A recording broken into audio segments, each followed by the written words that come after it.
आप देख रहे हैं डार्क फाइल्स। तो चलिए बढ़ते हैं आज की इस कहानी की ओर। अस्पताल में आया हर एक मरीज उस हवेली को देखता था।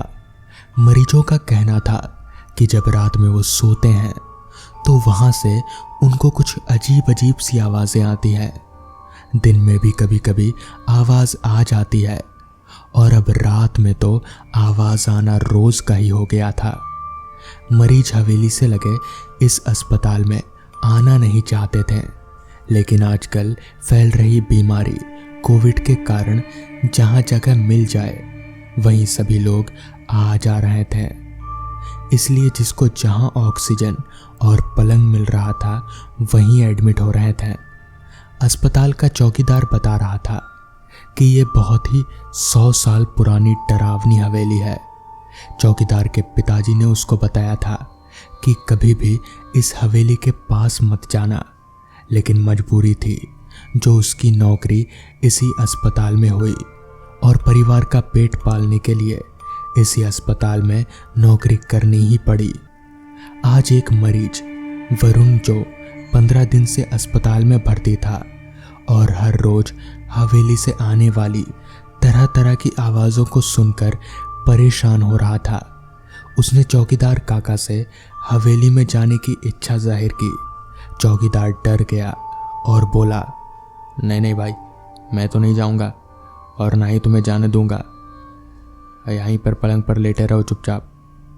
वरुण ने अपने पलंग के बगल वाला पलंग भी देखा, जो कि 10 दिन पहले ही उसका दोस्त तरुण छोड़कर चला गया था। उसको ऑक्सीजन नहीं मिला, इसलिए वो मर गया। अब उस पलंग पर एक आंटी लेटी हुई थी। इनसे तो वो कह भी नहीं सकता कि आंटी चलो हवेली घूम कर आते हैं। अब उसने आसपास देखा तो उसके हम उम्र बहुत ही सीरियस हालात में थे। इसलिए वरुण ने किसी से कुछ नहीं कहा और चुपचाप अपने पलंग पर लेट गया। रात के तकरीबन 12-1 बज चुके थे।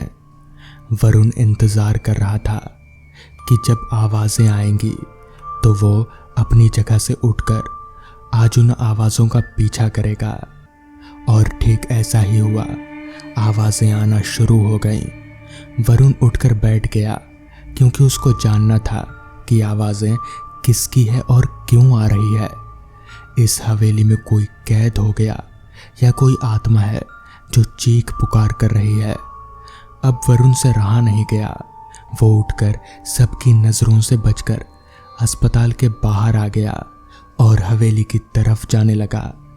जैसे ही उसने हवेली में कदम रखा कि हंसने की आवाज़ें आईं और दूसरी तरफ जो आवाज़ें आ रही थी वो कुछ ऐसी थीं, मुझे नहीं मरना, मुझे बचा लो, मुझे बचा लो, मुझे नहीं मरना, ऑक्सीजन सिलेंडर दे दो, मुझे नहीं मरना। इस तरह की आवाज़ें सुनकर वरुण का दिमाग घूम गया और वो हवेली के दरवाजे से वापस अस्पताल आ गया। उस रात अस्पताल से आने के बाद उसे 2 दिन तक चैन की नींद नहीं आई। इसलिए वो अब ये सोचकर चल दिया कि चलो जो भी आवाज़ें होंगी मैं उनका सामना करूँगा और जानने की कोशिश करूँगा कि आखिर वो कहना क्या चाहती है। वो फिर से एक बार मौका देखकर रात में हवेली में प्रवेश कर चुका था। हवेली के अंदर बहुत ही अंधेरा था, जिसमें उसे कुछ दिख नहीं रहा था। अपने मोबाइल की टॉर्च से अंदर की तरफ चलने की कोशिश करने लगा। वो जितना अंदर जाता उतना ही आवाज़ों का शोर अधिक होता जा रहा था। चलते चलते वरुण को लगा कि अब वो हवेली के बीचों बीच आ गया है। उसने आवाज़ दी, कौन है यहाँ? अगर किसी को दिक्कत है तो मुझे बताए। उसने इधर उधर देखा लेकिन कोई दिखाई नहीं दिया। उसकी निगाह सामने हवेली के एक कॉर्नर में पड़ी जहां कोई अपना सिर झुकाए रो रहा था। उसने पास जाकर कहा, कौन हो तुम और यहाँ अंधेरे में क्यों बैठे हो? चलो मेरे साथ बाहर चलो। उस आदमी ने जब अपना चेहरा ऊपर किया तो वरुण उसे देखकर पीछे की तरफ गिर पड़ा और संभलते हुए बोला, तरुण, तुम यहाँ? तुम तो 10 दिन पहले मर गए थे, तो इस हवेली में क्या कर रहे हो? तरुण चीखते हुए बोला, मैं मरा नहीं था, मुझे मारा गया था। इस पर वरुण बोला, क्या मतलब? इस पर तरुण बोला, उस रात जब हम दोनों इस हवेली से आती हुई चीखों की आवाज़ सुनकर सोए थे, उसी रात एक वार्ड बॉय ने आकर मेरा ऑक्सीजन सिलेंडर निकाल लिया और अपने साथ ले गया। शायद किसी को बेच दिया उसने। और जब मेरी नींद खुली तब मैंने कहा भी कि मुझे सांस नहीं आ रही। तब उसने मुझे अपने साथियों से कहकर इस हवेली में फिकवा दिया और कुछ घंटों में ही मैंने दम तोड़ दिया। इस पर वरुण बोला, तुम्हें मारा गया था? मैं विश्वास नहीं कर सकता कि हॉस्पिटल वाले ऐसा कुछ कर सकते हैं।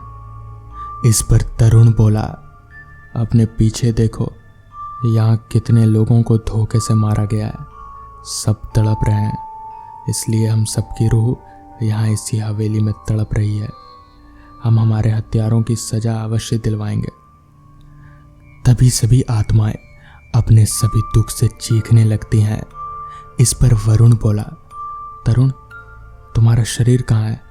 मैं इन सबके शरीर के साथ तुम्हारे शरीर का भी अंतिम संस्कार करना चाहता हूँ। जिसके बाद तरुण ने इसकी शिकायत की और फिर अस्पताल के उन सभी कर्मचारियों को सस्पेंड कर दिया गया जो इन सब में शामिल थे, और उन लाशों का अंतिम संस्कार किया गया। तो दोस्तों, ये थी आज की कहानी। तो चलिए बढ़ते हैं आज की दूसरी कहानी की ओर। देर रात का वक्त, रास्ते पर फैला सन्नाटा और जंगल, ये तीनों मिलकर उस रात एक ऐसे डर का माहौल बना रहे थे जिसे शब्दों में बयां कर पाना मेरे दायरे से बाहर है। ऐसा भी नहीं था कि मैं कार में अकेला था। मेरे साथ कार में 2 और लोग भी थे, मेरा छोटा भाई अमर और हमारे पड़ोस का साहिल। मगर वो दोनों मुझसे काफी छोटे थे। मेरे भाई की उम्र तब 16 साल की थी और साहिल भी उसी की उम्र का रहा होगा। दरअसल हम तीनों एक बंदे की शादी में गए हुए थे। हालांकि इस तरह से रात में वापस लौटना ठीक नहीं था, मगर अगले दिन ही अमर का एग्जाम था, इसलिए हमें जल्दबाजी में निकलना ही पड़ा। कार ड्राइव करते हुए मैंने अमर से कहा, सो जा, अभी घर पहुंचने में टाइम लगेगा, कल एग्जाम है ना तेरा। मगर इस पर अमर की तरफ से कोई जवाब नहीं आया। मैंने चौंकते हुए अमर की तरफ देखा तो पाया कि अमर सीट पर बैठे बैठे ही सो चुका है। मैंने गाड़ी के रियरव्यू मिरर से पीछे देखा तो साहिल भी सो चुका था। इसी दौरान जब एक बार नजर घड़ी पर गई तो वक्त हो रहा था रात के 1:15 बजे का। हाईवे पूरी तरह से खाली हो चुका था। कुछ देर चलने के बाद ही हमारी कार NH-66 पर पहुंची। हालांकि ये हाईवे भूतिया हाईवे के नाम से देश भर में मशहूर है, मगर मैं इन सारी बातों को एक सिरे से नकार देता हूं, क्योंकि मैं इस रास्ते से सैकड़ों बार आना जाना कर चुका हूं। मुझे तो आज तक ऐसा कुछ भी नहीं दिखा। भले वो रात अमावस की थी, मगर चांद निकलने या ना निकलने से भूत का क्या लेना देना। यही सोचकर मैं बिंदास होकर गाड़ी भगाए जा रहा था। उस रास्ते पर गाड़ी तो दूर, एक लाइट का खंभा तलक भी नजर नहीं आ रहा था। बस जंगल और घना जंगल ही नजर में आ रहा था। अभी मैं कार ड्राइव कर ही रहा था कि तभी मुझे रास्ते के एक किनारे पर कोई आदमी खड़ा नजर आया। मैले कपड़े, बिखरे बालों वाला वो आदमी हमारी कार को देखते हुए अपने हाथों से कुछ इशारा कर रहा था। हालांकि वो इशारा लिफ्ट मांगने का नहीं था, मगर उस आदमी की हालत देखकर मुझे लग रहा था कि उसे मदद की जरूरत है। लेकिन किसी भी अनजान आदमी के लिए इस तरह से गाड़ी रोकना ठीक होगा या नहीं, मुझे समझ नहीं आ रहा था, लेकिन थोड़ा सोच विचार करने के बाद मुझे गाड़ी रोकना ही ठीक लगा। लिहाजा मैंने कार को ठीक उस आदमी के बगल में रोका और उस तरफ यानी जिधर अमर बैठा हुआ था उस तरफ की खिड़की का कांच गिराते हुए उस आदमी से कहा, क्या बात है, कोई दिक्कत?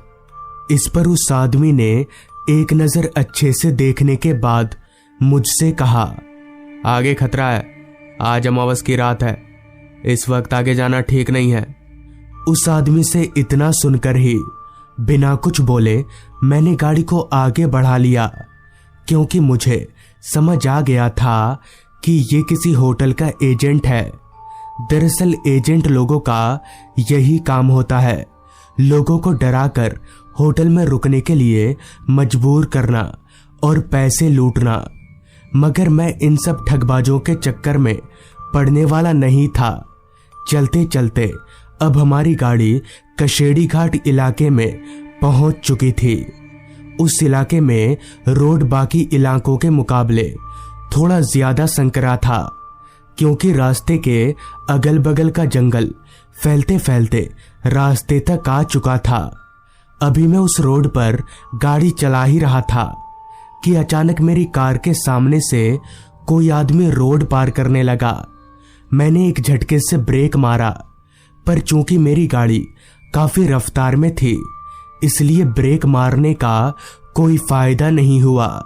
तब तक मेरी कार उस आदमी को टक्कर मार चुकी थी। गाड़ी रुकते ही मेरा पूरा बदन कांपने लगा, ये सोचकर कि मैंने एक आदमी को टक्कर मार दिया है।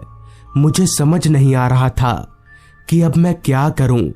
झटके से ब्रेक लगाने के कारण मेरा भाई अमर और साहिल दोनों ही जाग चुके थे।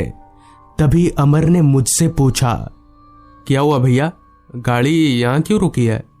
अमर के सवाल का जवाब दिए बगैर मैं तुरंत गाड़ी से नीचे उतरा और उस आदमी को ढूंढने लगा जो थोड़ी देर पहले मेरी कार से टकराया था। मगर कार के बाहर मुझे कहीं कोई आदमी नजर नहीं आ रहा था।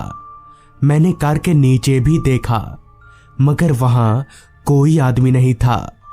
ये वहम तो नहीं हो सकता था, तो फिर वो आदमी गया तो गया कहां?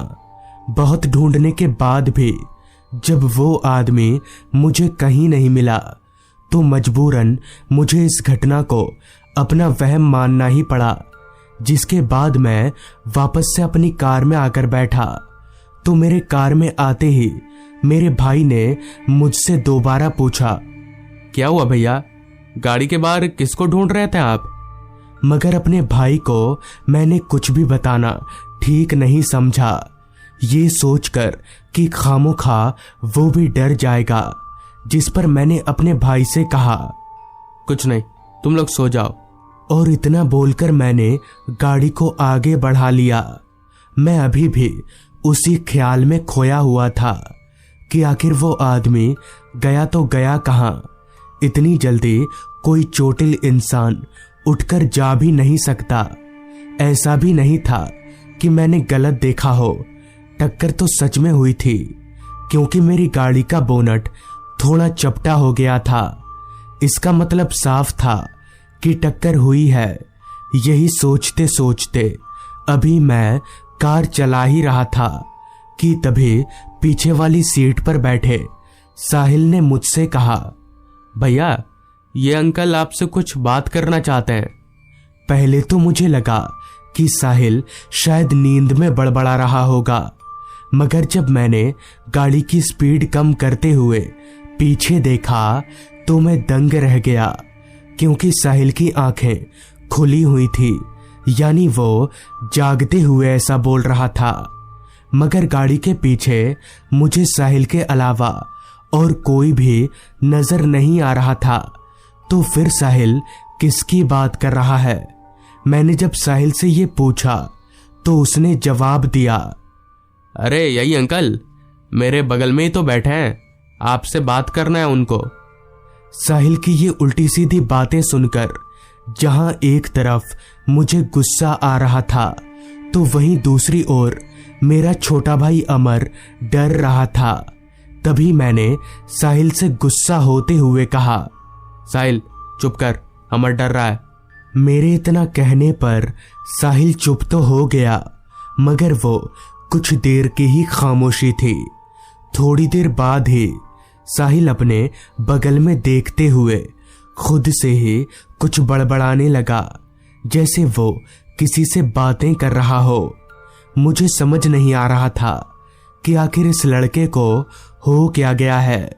इसी दौरान पता नहीं कैसे भूले भटके मेरी नजर गाड़ी के रियरव्यू मिरर पर चली गई, तो वहां मैंने जो देखा उसे देखकर मेरा पूरा बदन सिहर उठा, क्योंकि आरवीएम मिरर पर गाड़ी के पीछे मुझे 2 लोग नजर आ रहे थे।